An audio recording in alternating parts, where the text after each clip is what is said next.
G7 సమావేశాలు ముగించుకుని ప్రధాని మోడీ ఢిల్లీకి తిరిగి పయనమయ్యారు. ఇటలీలో ఓవైపు G7 సమావేశాలను హాజరవుతూనే మరోవైపు ద్వైపాక్షిక భేటీలతో మోడీ బిజీగా గడిపారు. America, Italy, Britain, France, Canada, Japan అధినేతలతో విడివిడిగా సమావేశమయ్యారు.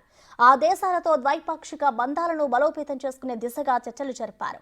బ్రిటన్ ప్రధాని రిషి సునక్తో భేటీ అయిన ప్రధాని స్వేచ్ఛా వాణిజ్య ఒప్పందం కోసం చర్చించారు. సెమీ కండక్టర్లు, సాంకేతికత, వాణిజ్యం, రక్షణ వంటి రంగాల్లో పరస్పర సహకారాన్ని మరింత వేగవంతం చేసుకోవాలని మోడీ సునక్కు సూచించారు. ఇక ఫ్రాన్స్ ప్రధాని మేక్రాన్తో భేటీ అయిన మోడీ భారత్లో తయారీ రంగం అభివృద్ధి దిశగా చర్చలు జరిపారు. ప్రధానంగా రక్షణ రంగంలో వ్యూహాత్మక సహకారాన్ని ఇంకా పెంచుకోవాలని భారత్, ఫ్రాన్స్ తాజాగా నిర్ణయించాయి. పరిశోధనల దిశగా యువతను ప్రోత్సహించాలని రెండు దేశాలు తీర్మానించుకున్నాయి. ఫ్రాన్స్తో మోడీ ఏడాది కాలంలో 4 సార్లు కలిశారు. ఫ్రాన్స్ సహకారంతో రక్షణ, అంతరిక్షం, విద్య, కృత్రిమ మేధ రంగాల్లో అభివృద్ధికి భారత్ ప్రయత్నిస్తోంది.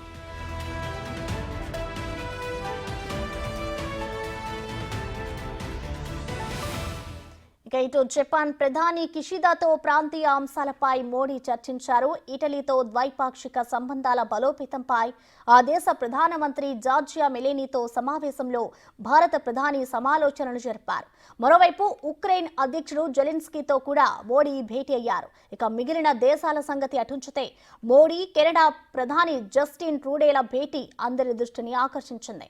ఓ ఖలిస్తానీ వేర్పాటువాది హత్య తర్వాత భారత్, కెనడా మధ్య ఘర్షణ వాతావరణం చోటు చేసుకుంది.